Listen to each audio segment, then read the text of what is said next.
Good morning to all my friends and family, and welcome to this episode of Jim's 5am Club.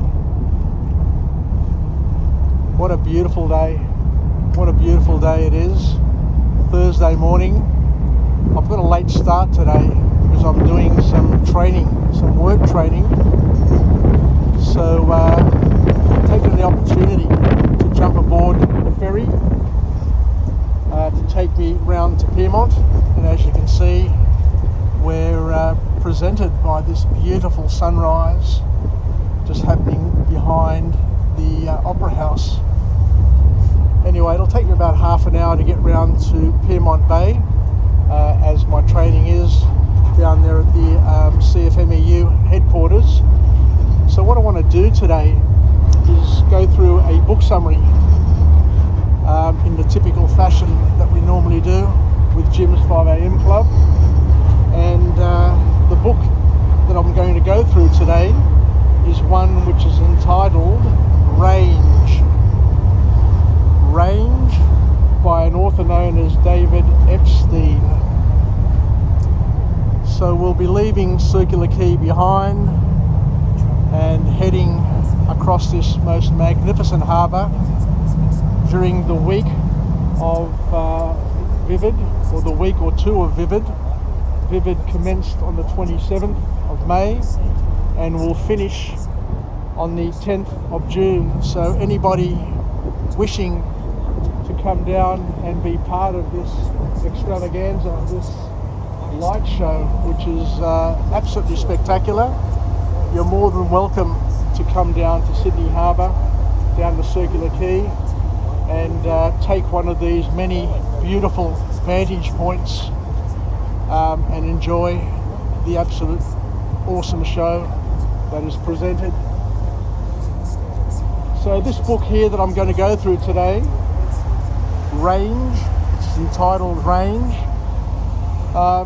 is a book about why generalists triumph, why generalists these days are probably better off and more powerful than specialists.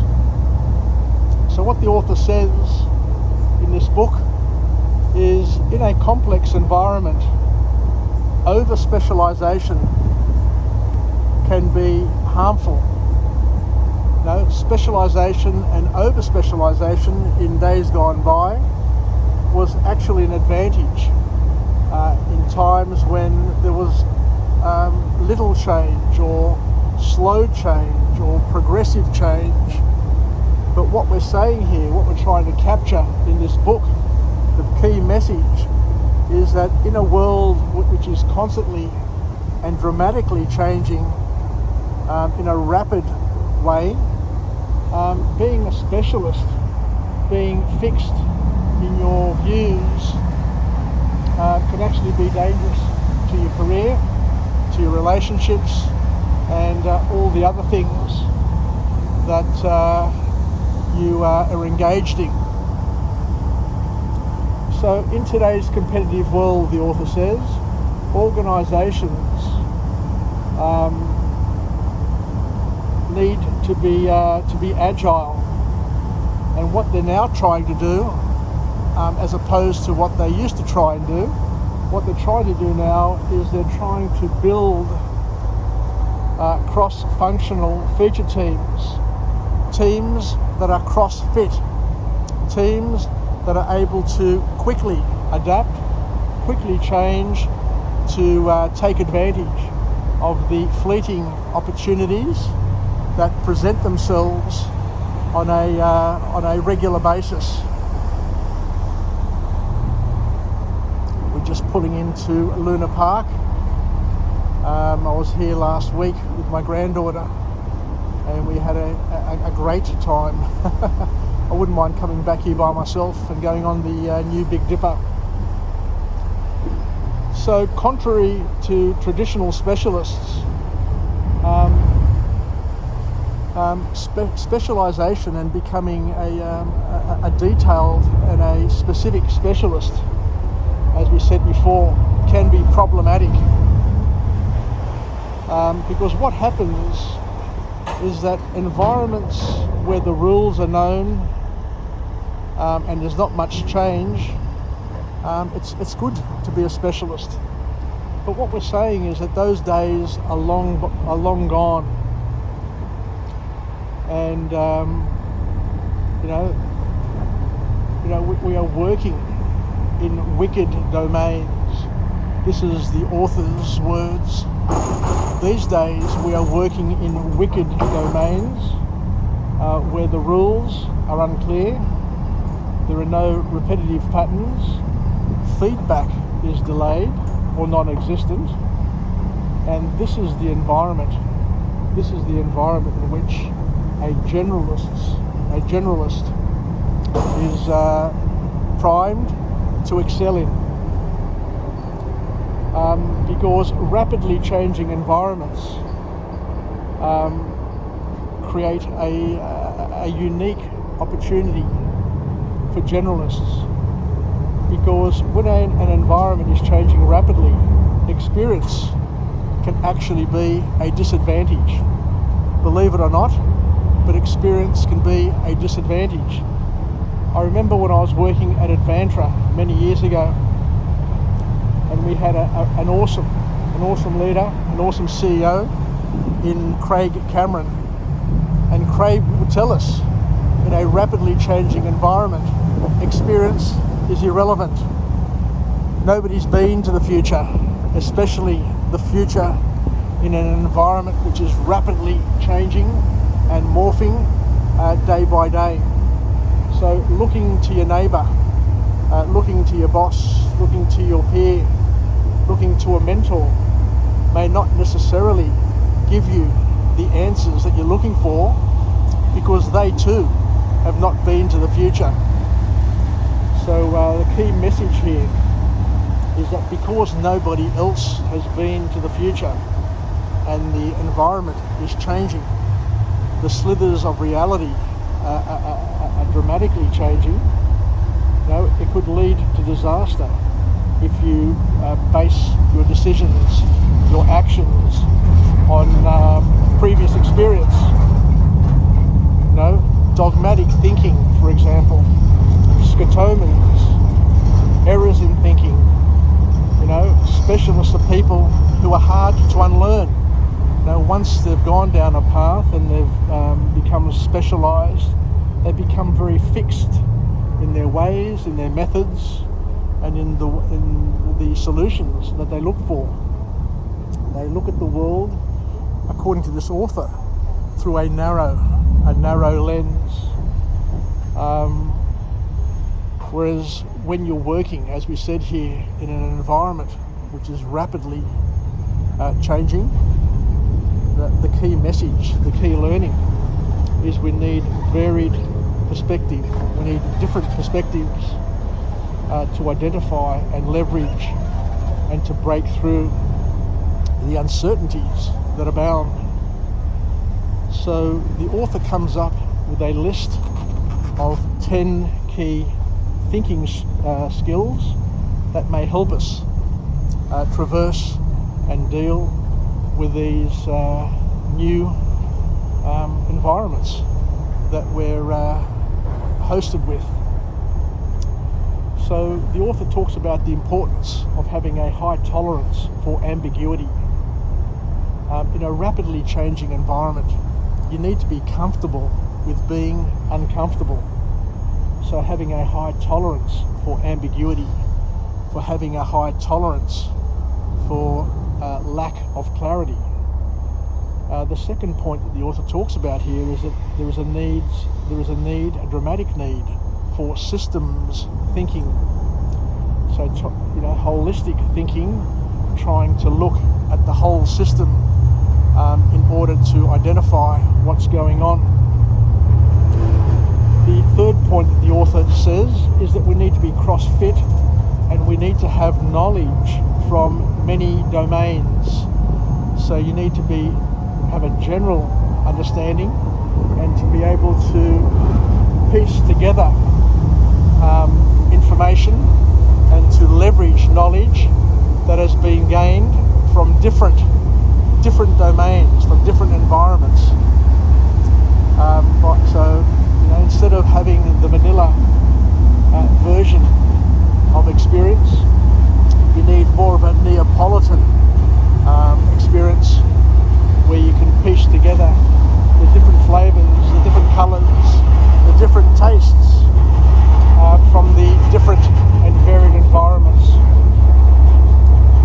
The author goes on to say the fourth type of thinking that we need to consider is the ability to repurpose and connect dots from disparate pieces of information. As we said before, because the world is different, because the world is rapidly changing, because we are going places that we've never been before, we need to think quickly and on our feet, and to be able to match and map different pieces of information in a way that empowers us and serves us. We need to be able to repurpose things and not to see things in a fixed way, but to be able to shape it and morph it and move it and direct it in a way that's going to help us and make sense of the changing environment in which we live in. The fifth point that comes out of this book is that we need to synthesize information from different sources. No longer is the one source the source of truth. As we say before, nobody has lived our past. Nobody has experienced life as we've experienced, or business as we've experienced it. We've all come from a different past. We are all going to experience a different present. I am here, you are there. We are experiencing a different slither of reality.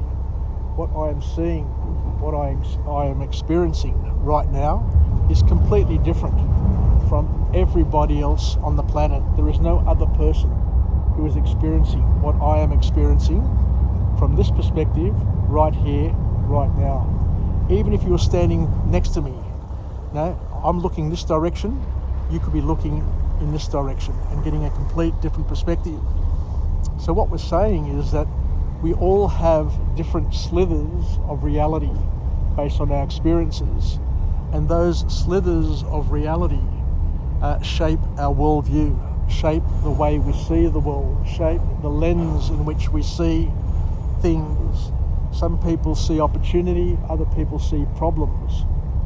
So what the author here is saying, we need to be able to use that experience. We need to be able to use those slithers, which are correct or incorrect regardless, to repurpose and to synthesize information from different sources. We have the internet, we have social media, we have Google at our fingertips. But within those domains, within those environments, within those information sources, there's a whole stack of different information. There's misinformation, there's disinformation, there's information, and we get bombarded. Modern man gets bombarded with more information in one day than what our forefathers got expressed and exposed to in a whole lifetime. So what we're saying here is that we need to learn and to leverage the ability to synthesize information from different sources. And the next point that the author talks about, and this is very, very much aligned to the different intelligence types. The author is saying that we need to be able to decipher patterns and rules from different sources. Being able to break things down, being able to understand things which are not clear is a skill and a strength that we need to be able to work with and work through. The author encourages us to read more and to have more outside interests, because the solutions to many of our problems may come, as we said before, from OPE, other people's experiences. How could I say it? Because we all have lived a different past, a different present, and are going to experience a different future, we've all got different experience. We've all had different inputs that have shaped the way we think, the way we behave, the way we think, the way we act. But all of these things need to, be synthesised, needs to be blended together in order to provide solutions and opportunities for us to see the world in a way that serves us and is empowering. The author goes on to say that we need to be able to communicate widely, to be able to communicate with different types of people across different spheres, from different backgrounds, both young and old, and to garner their experience and to learn from what they have learnt and what they have done in their lives, because it may help us in our quests to understand and see things clearer in our world. The ninth and second last point that comes from this author is where he says that we need to ask the right questions. Just showing you here the Crown Building, and the Crown Building, believe it or not, built by Len Lees, is described as being one of the most beautiful skyscrapers in the world, one of the most beautiful buildings in the world, which is great to hear. So we need to be able to ask the right questions, and that's really, really important, because by asking the right questions, you're positioning yourself, you're priming yourself for the right answers. And asking the right questions means that you need to be open-minded to a certain extent, and not to be subject, not to be caught up with the sort of mindsets that drive the conspiracy theorists and people who have confirmation biases, trying to prove that the world is wrong. And the last point that the author makes is the importance of using sense making rather than decision making. We need to be positioning ourselves to make decisions based on sense making and not decision making. So here we are, we're just coming into Barangaroo.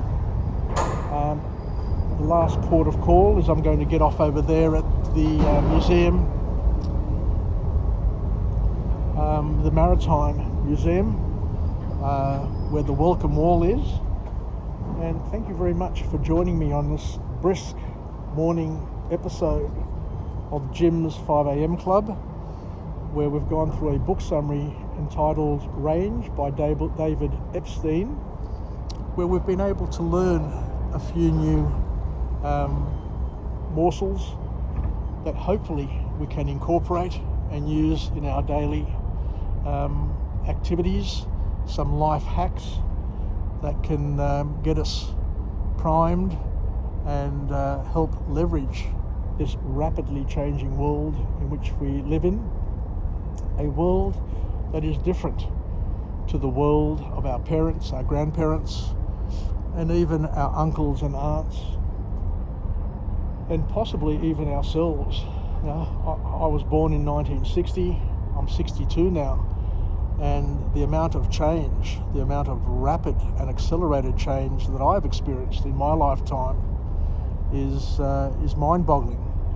So you can imagine what it's going to be like for our children and grandchildren as things accelerate at a much faster rate. So the key message from this book, the key message from this author, is to try and not over-specialise in your work, in your relationships, in everything you do.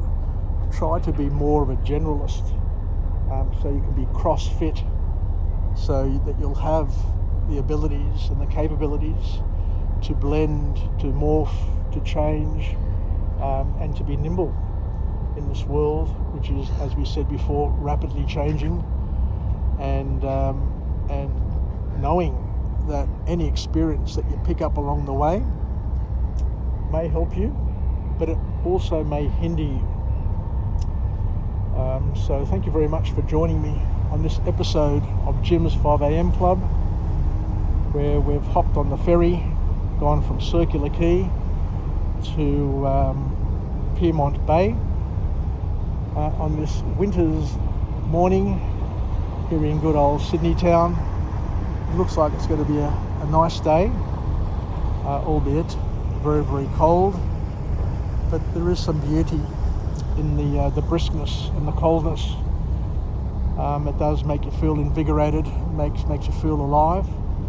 So wishing everybody a happy Thursday, the day before the magical Friday, and I look forward to coming to you again from a different place, a different location, where we can highlight and showcase the beauty of this wonderful city that we live in, and overlay it with a message of empowerment that we take from the thousands of book summaries that are available on the internet. Take care, yasas, and bye for now.